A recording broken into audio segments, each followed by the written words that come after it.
Hi, welcome back to my channel, Manga Hoarder. My name is Laura, and today I am wrapping up the first half of Apocalypsathon.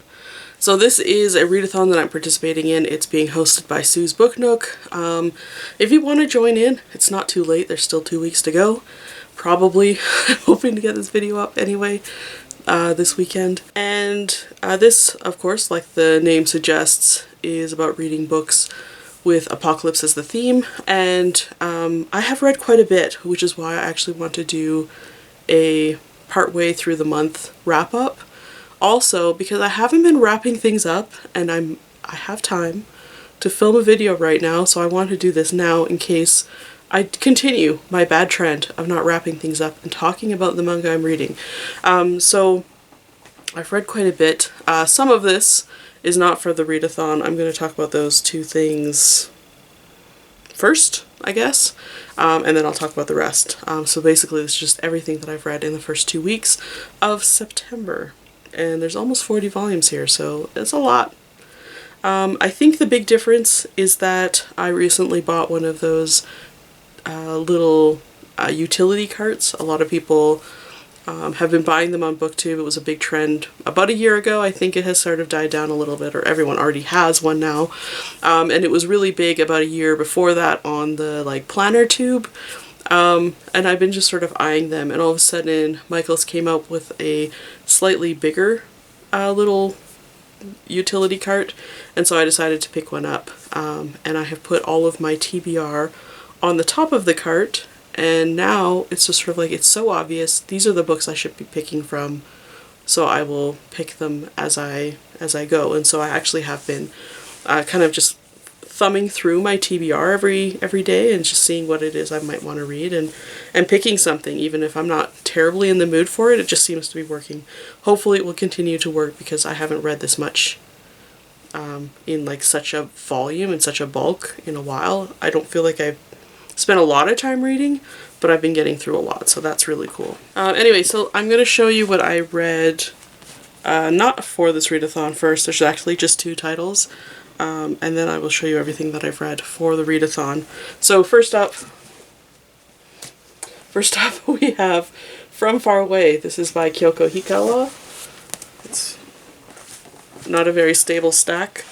So this is a 90s isekai manga. It's about Noriko, and she ends up getting swept into sort of a science fiction type other world.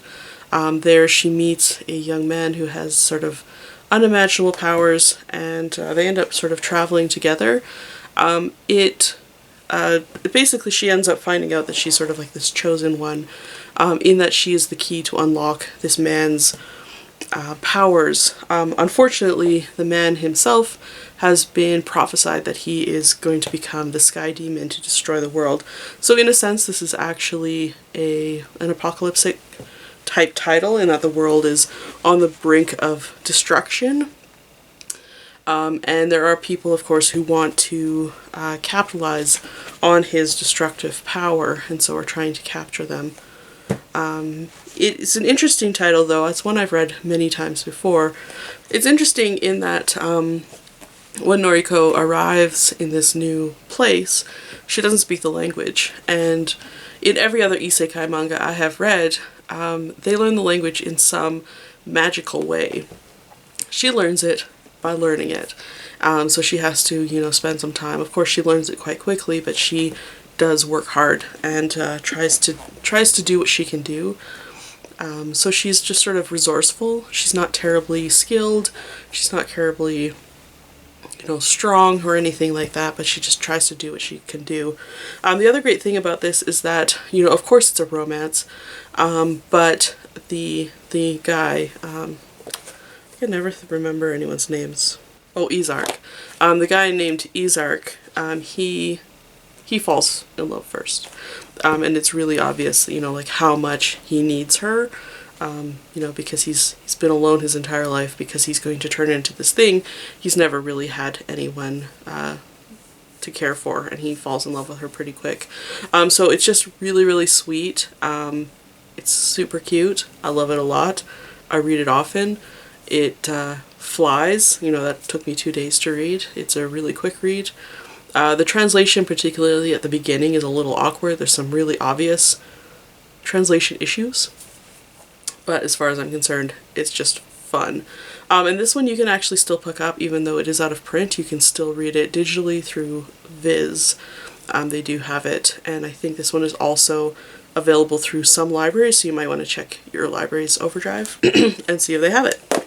If you watch my Q&A, you may have actually seen me mention, you know, the books that I reread a lot. So, From Far Away, that's one of the titles I mentioned. Another title I mentioned is Lapis Lazuli Crown. This is by Natsuna Kawase. I have actually picked up a couple of volumes of hers in Japanese. I just haven't ever gotten a chance to read them yet.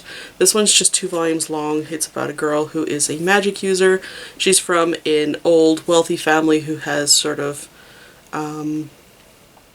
been shunned because of something that happened in the past, and she ends up bumping into the prince in disguise, who encourages her to study magic and try and get back into the palace. As you would imagine, it is super cute, and it is actually something that's written, I think, for a slightly younger audience, so, you know, if you see it, probably really appealing to someone who's in like 13, 14, really young, sweet, innocent romance, really delightful, but a lot of fun to read, and I enjoy it a lot. So the first thing that I read for this readathon was XS Hybrid. This is a manhwa title, so a Korean author. It's by Song Ji-Hyung, and I read Volume 1, Volume 2, and Volume 3. This is barely an introduction, and unfortunately it was dropped at Volume 3, so you really don't get much story at all. And the way that it was written is that the story reveals itself very slowly, so it isn't revealing even necessarily what the plot is or what the purpose is of the story. You're only getting a fragment of it in every single volume. So you haven't, like, I can't even tell at this point if this is an apocalyptic story, but it does have something to do with some friends, and in it they have, there is sort of a contraction of a virus or a computer technology. There are people who are after these people who are called Steel Angel, or have met a Steel Angel who have turned them into these, the virus itself has something to do with a Steel Angel. It is very unclear, obviously, and also since it was the first thing I read 2 weeks ago, it's a little bit hard to remember. It has great art in it though. There's some really great, you know, action scenes in it. There's a lot of like motorcycle chases, a lot of car chases, a lot of fighting, gunfighting and such. As I was reading it, a lot of the art and a lot of the structure of the panels was reminding me a lot of Akira by Katsuhiro Otomo, so I figured that probably was a slight inspiration for this, particularly a lot of the motorcycle like designing and the way it was racing in these panels. The print quality was a little bit low, which was unfortunate, but the big thing was just the fact that because it was barely an introduction, I can't really even talk about it. I was intrigued. I was interested to read more, but there was almost no story yet at this point, and just probably why it was dropped if people aren't getting enough in those first few volumes, but I thought it was actually pretty good. So, unfortunately, that's it. That's all we've got, but I would like to have read more. Next, I ended up reading the series Waq Waq. This is by Ryu Fujisaki. I read Volume 1, Volume 2, Volume 3, and Volume 4. This is an interesting story. It does seem post-apocalyptic. There are people, but who are kind of, I guess, in the way that Attack on Titan works. They are sequestered into these small communities. Everyone is living in these communities underground. All the communities are listed with a number, and they are all trying to survive against these enormous machines which are kind of running rampage over the world. The people themselves are waiting for their savior, their kami, who is supposedly a red blood. Everybody on Earth now is a black blood, which literally means that they bleed black, and they're waiting for this red-blooded kami to save them. This is sort of an isekai manga in that there is a girl who comes from another world and lands in this world, who is their chosen red blood, or who has red blood, i.e. they assume she's their chosen whatever. She's not a main character. She gets next to no personality, no plot, and she's just sort of like on the side. What you really are following is this boy. You can kind of see him more here on this cover. He is the son of a man who has sort of a contract with the machine. There's a number of people who have, I think there's about 7 or 8, I can't remember, probably 7, who have a contract with the machine, and the machine will fuse with them, and that means that they can fight these evil machines that are trying to destroy the world. His father dies in the very first sort of chapter, and so he ends up having to take on this mantle and defeat all of the other 7. So he is on this mission. He's also traveling with this girl who's accompanying him. There are a couple of sort of leaders or gods in this world, and everything kind of comes to a head at the end. It doesn't resolve really well. It kind of resolves really quickly. The plot was really complicated, so unfortunately it was hard to follow. The action was also really hard to follow because Ryu Fujisaki is really known for his really extreme character design. Like he really likes to go well beyond what is normal for sort of like human movement and proportion, and so he likes to put these characters in things that are much too large for them, so it's hard to actually gauge what the movement is. And because you haven't been given any chance to really develop these characters or their powers, you really don't know what powers they're using until after they've talked about it. In 4 volumes, that doesn't work very well, but you haven't had a chance to really establish or understand the world. The world building is just a little bit rough. So, you know, the story is rushed, and you know, the main sort of savior character is basically, you know, a non-entity, which is kind of unfortunate. But the main character himself is really likable. He's a good character. He's an easy one to support. It's just sort of unfortunate. I think the length is probably what did this series sort of a detriment overall. So I didn't rate it very well. I'm glad I read it though, because it was kind of a curious premise. I just wish it had been fleshed out more. Next up, I read a shoujo manga, and I thought was quite fun. This is Chicago by Yumi Tamura. It is 2 volumes long, so I read both volumes well out of print. Same author as Basara. This is basically the story of 2 characters. They are on a mission to find survivors after a great earthquake. And during that mission, something happens. One of the characters is shot at and is injured. And then it kind of goes blank, and now you're sort of seeing them later in the future, and they're always wondering what that instance was during that earthquake, because really it should have just been a rescue mission. Why was there gunfire? Why was this other thing going on? So now they're involved in a bunch of, you know, spy-related activities and are getting pulled into further understanding what that original instance was. And so that's really what the entire plot is looking back to what that instance was. This is about a young man and woman who are both spies. They work together and they are an exceptional team. They're both really highly attuned to each other, but they're not romantically involved, which was really interesting. However, the girl wanted to be. She definitely was interested in him, but he has someone else. And, you know, as far as a shoujo manga is concerned, this was really, it was interesting because it was actually looking at feelings and, like, you know, one-sided love and sort of that experience of that and sort of what it means to be attuned with someone but not ever really like touch their heart. It was sort of an interesting kind of lonely look at romance.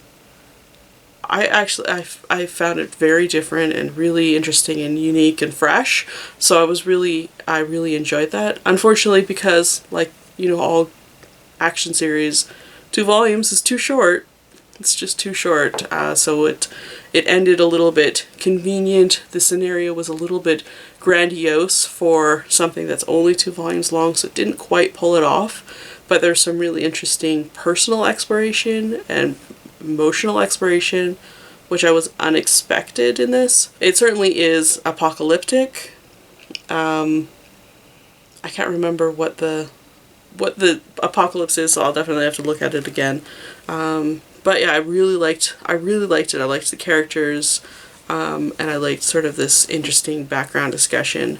Unfortunately, the plot itself wasn't the strongest, but there were some really interesting things going on. And one thing that I did notice while I was reading it, or I did feel while I was reading, particularly because I just read this other series, that it felt a lot like Appleseed by Masamune Shirow, same author's Ghost in the Shell.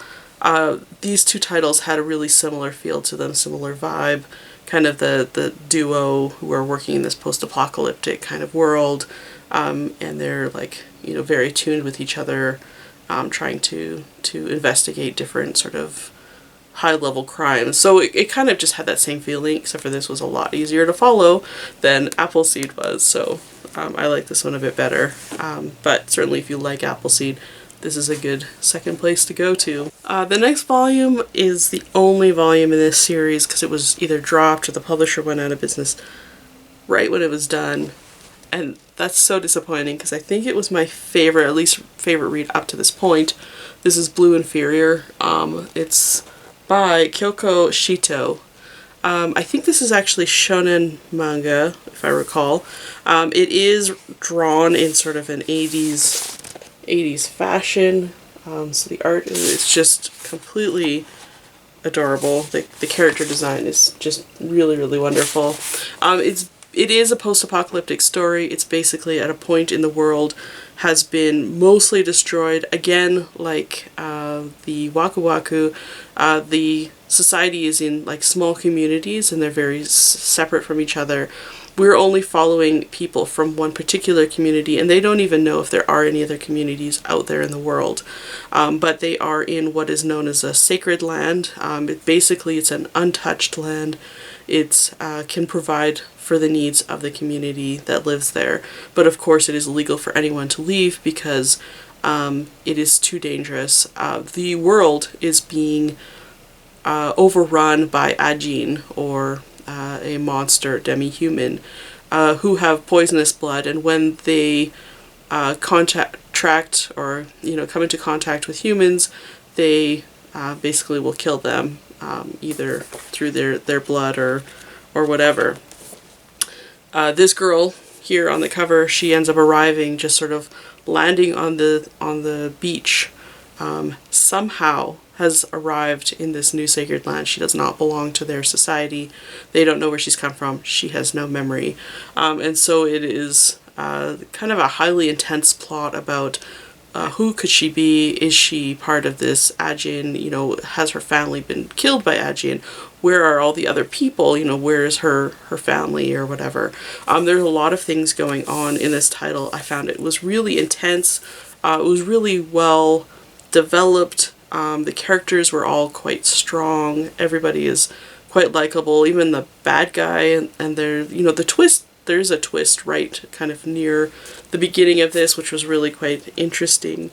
The whole thing was great.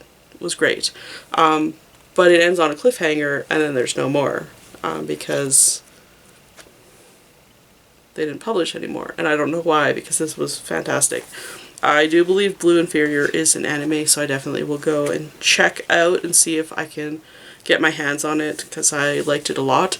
This also reminded me of Nausicaa, and my feelings about Nausicaa, particularly just sort of the natural scape that they're living in, and also the way that the main character, who's not actually the girl, is actually a 14-year-old boy, the way that he sort of communes with nature is sort of like a very natural type person, has a Nausicaa feel to it. So that is always kind of lovely. Definitely darker than Nausicaa, at least right at the start. So I thought this was quite good, but unfortunately that's it. Next I ended up reading Tokyo Zombie by Yusaku Hanakuma. It does say right here at the very front, adults only. It definitely is adults only. It starts really quickly, and it tells you right away really tells you right away. It is a kind of absurd horror comedy about zombies. It is just a single volume. It was published in Act, so it does an alternative comic. Definitely, just it's absurd, and you're not really sure if it's saying something or if it's just stupid. I enjoyed reading it quite a lot. I thought it was quite funny, if grotesque. So there is a little bit of a write-up here in the back of the book. It's just sort of a comment on the publication itself, how it came to be. But this last sentence I'm going to read you because it kind of explains a lot. I crammed in zombies, trucks, pro wrestling, martial arts, factories, Mount Fuji, pigs, intense battles, wealthy people, slaves, porno, gym teachers, a little dog, kelpis, tonkatsu, a prince, a professor, and so on, to try and create a comic that was a sort of fin de siècle celebration of manliness. So, dear reader, how did I do? It's the story of two men who work in a factory. They are fans of wrestling, so they practice together. There's a zombie outbreak, and then society degrades into a sort of a hierarchy where the wealthy are now have enslaved mankind, and if you want to kind of survive in this society, you either are a slave or you get kind of moved up into a sort of a gladiatorial fighting ring where you fight zombies. So this is the story of these men, and they end up having to, of course, clash together by the end. It's rather entertaining. I enjoyed it quite a lot. It is completely stupid. And definitely I would say that it is all about like all the manly things I think that you would kind of put together. I can see that's sort of what he was trying to do, is just sort of a celebration of man things, I guess. Not necessarily good things, but definitely, yeah. So anyway, I thought it was fun, but I can't recommend it to anyone. But if it sounds like something you'd like to read, you should check it out. And the last thing that I've read is Bokurano Hours by Mohiro Kitoh. So I read volume 1, 2, 3, 4, 5, 6, 7, 8, 9, 10, and 11. And, you know, I've been putting this off. This was a manga that I picked up when it first released. I just bought volume 1 because when Jen and I went on our tour to Japan the very first time, we visited Studio Gonzo, which was publishing or, you know, creating the anime, and we sat in and watched an episode or two in Japanese at that studio.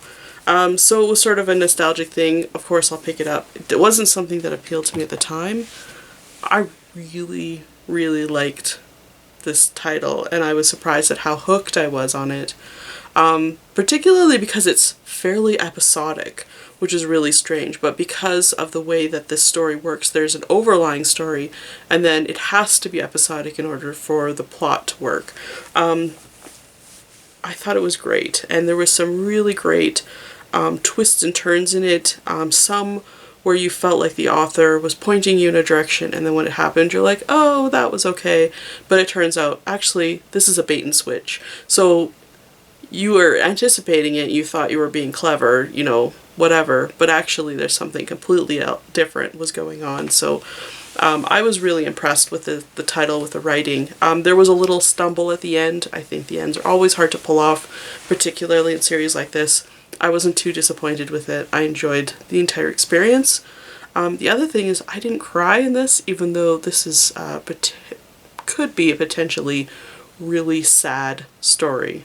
And I'm a reader/crier, so I was really, really happy that this was not something that made me like bawl my eyes out the entire time. So basically this is a story about a group of kids.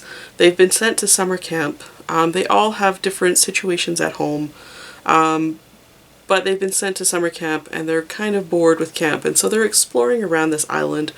They find a cave, they go exploring in a cave, and they find at the back of the cave sort of a man and sort of looks like a setup where he's maybe living in this cave.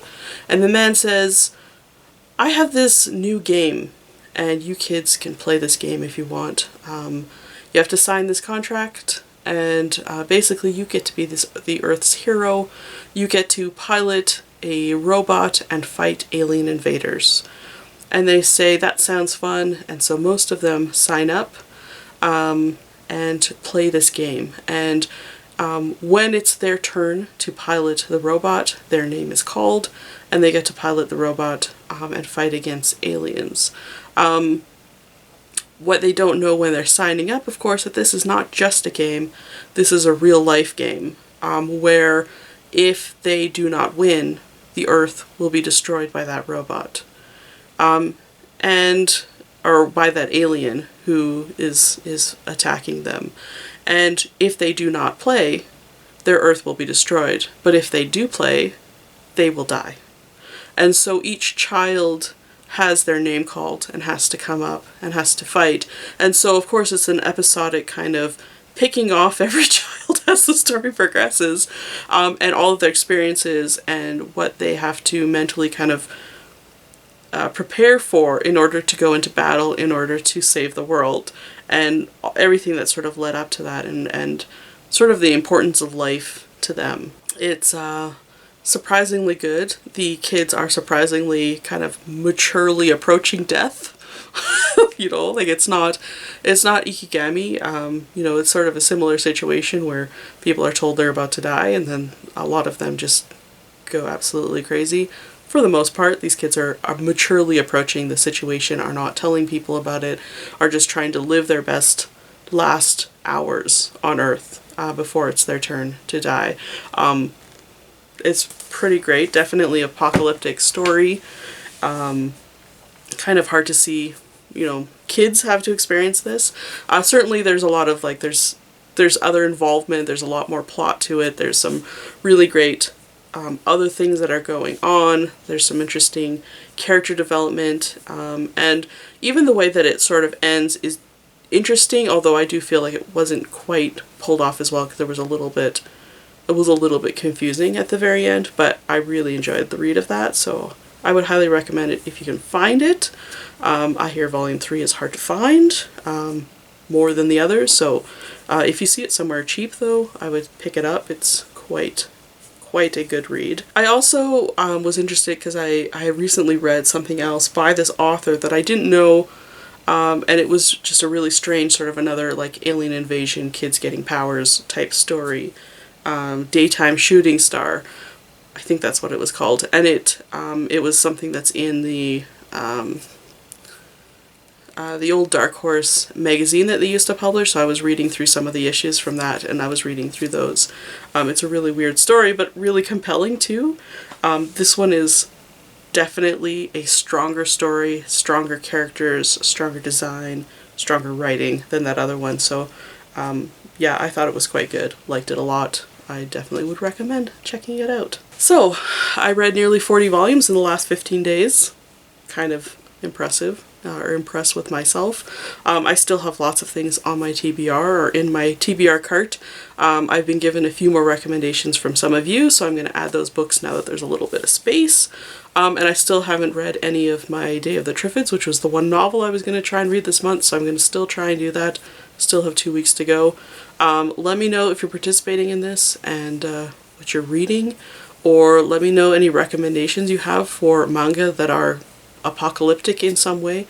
I would love to know because I could use more recommendations. I'm actually really enjoying these books. I thought it was going to be a lot of like doom and gloom and I wasn't going to have fun, but I am enjoying these quite a lot, so let me know if you have any recommendations. And I think that's it. So thanks so much for watching. Thanks Sue for hosting, and I will talk to you in the next one. Bye for now.